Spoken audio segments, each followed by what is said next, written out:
Hey, how's it going, guys? Happy holidays. Hope you're doing good. This is kind of an off-the-cuff video here. Just kind of talking about Crown Vic prices, used car prices in general, or just anything else. It's kind of random rambling. In the Grand Marquis right now, I haven't driven it for like a week and a half, and it cranked up no problem. A little bit hesitant at first, but she's still running strong, so it feels good to be back in the Grand Marquis. I recently thought about getting one of those Dodge Charger PPVs, like a ex-highway patrol Charger. That would be pretty badass. The Hemi with the, I prefer the rear-wheel drive. I think that would just be awesome. But those are not cheap. Probably 17 grand for a really good one. Or one that's up to my standards.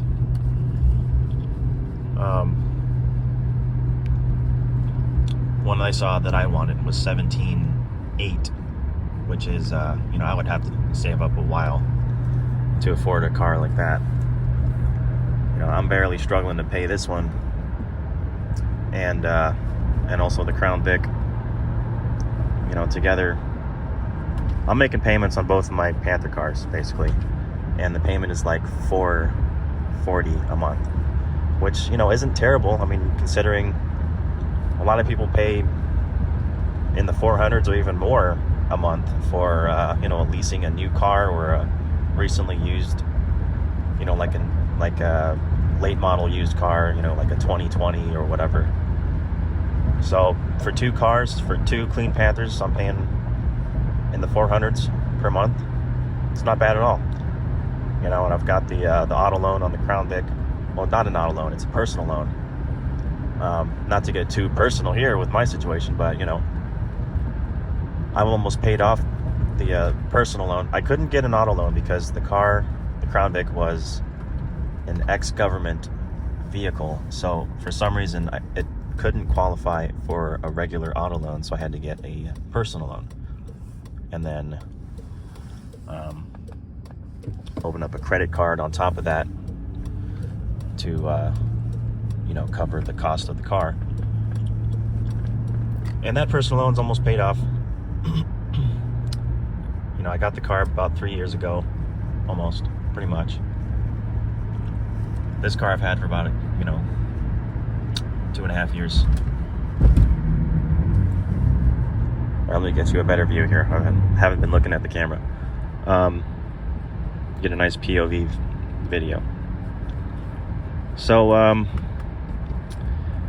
heard used car prices are going down. They've been, of course, as you probably know, they've been crazy high for the past, almost 3 years now, isn't it? Damn. Well, I guess 2 years, I don't know. But for a substantial amount of time, it's been, higher than historically normal. And I guess now they're coming back down a little bit. I'm not like an expert on used car prices. I'm just like talking about it.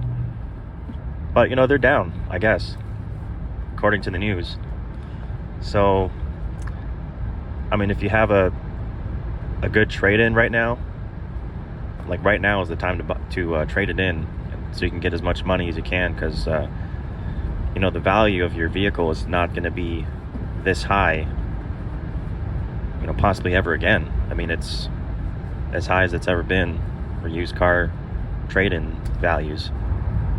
So if you got a car that you have thinking about trading it in, you're tired of it, you want something else, and you're ready to pull the trigger, I would say now is the time, because car values are going down. Oh shit, the brakes on these Grand Marquis is not the best. Yeah, by the way, I need new brakes on this Grand Marquis and the Crown Vic pretty soon. It's not urgent, but I've got warped rotors in the rear on this car, and the Crown Vic brakes, they're kind of old, or well used, so they need to be changed within the next 6 months. On eBay, you can pick up some decent brakes on from a Detroit axle for like a couple $100. Just the regular ones, not the slotted rotors. And then, you know, labor is probably, I don't know, maybe a couple $100. But yeah, I mean, I'm just rambling at this point. But yeah, Crown Vic prices, I would say, and I guess they'll go down too. Historically, they've been increasing a lot, especially recently. You know, I bought my Crown Vic for $7,900 in December of 2019. Nowadays, I've been told that my Crown Vic would go for like 13 grand. But of course, I can't sell that car because that would be like selling my girlfriend. So I'm not selling the Crown Vic for any reason, but I'm just saying, you know, to illustrate how these car values are going up. I mean, it's a huge difference. So anyway, I don't want to go on too long here, but if you learned something, you know, I'm glad I could inform you a bit of what's going on out there. And, you know, if you want to get a Crown Vic, I would say it's totally worth it. Just make sure that it's clean. The main thing is check the transmission, make sure it's not effed up, and check the intake manifold, see if it's leaking coolant. But mainly the transmission is the big issue on some of the Crown Vics. I'm talking about police interceptors specifically.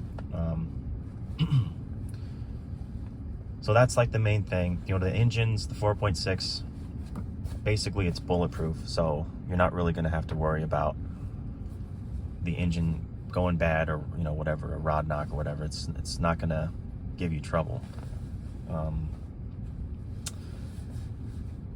And as far as, you know, the timing, I would say, you know, I mean, the prices right now at the Crown Vics, police interceptors, they're very high. So, you know, you might want to wait a little while, take your time to find a good one.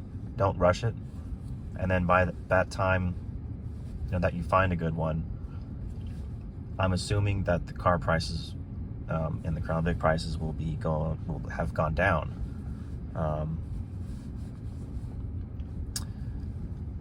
So yeah, I mean, for a good one that'll actually run well and look clean, I'd say you're looking at least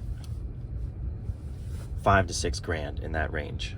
You know, in like 100,000 mile range, something like that, around that area. You know, maybe less, maybe more, but around the 100,000 mile. You know, good clean Crown Vics. You know, the paint's not perfect. Probably gonna pay around 5 to 6 grand. $5,000 to $6,000. You know, which isn't bad.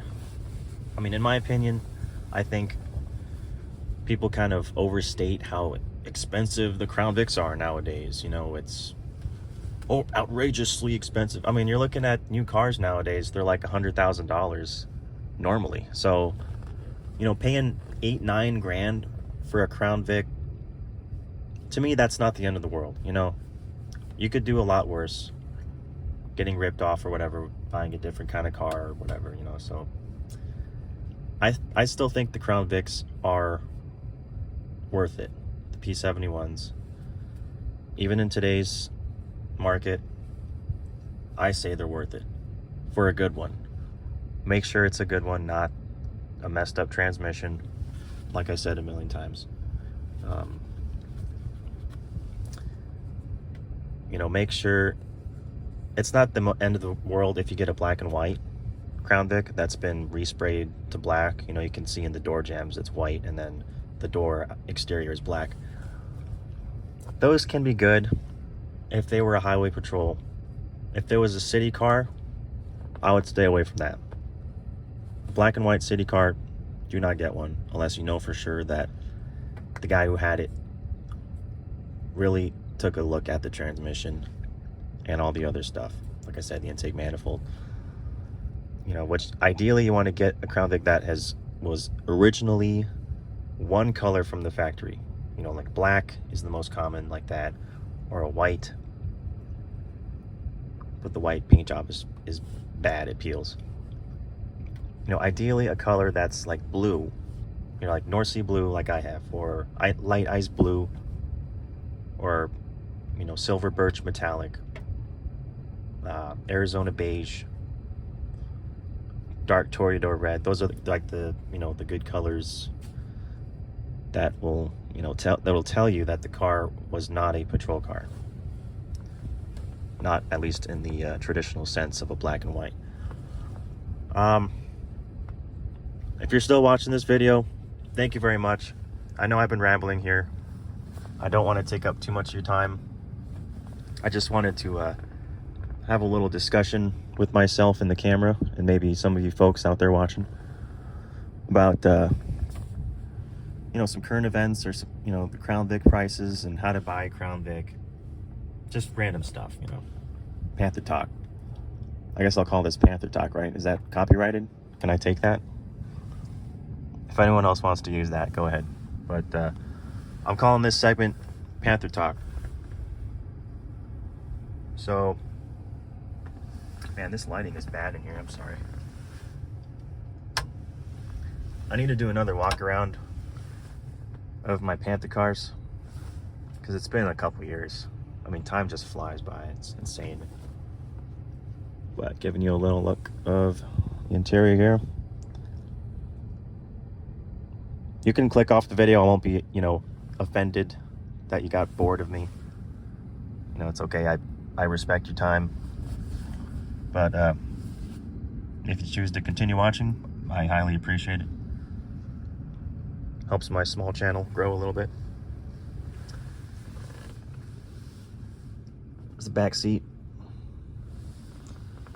Giving you a little tour of the interior, since it's pretty miserable outside and cold. This video is probably going to be a little boring. I'm sorry, I apologize.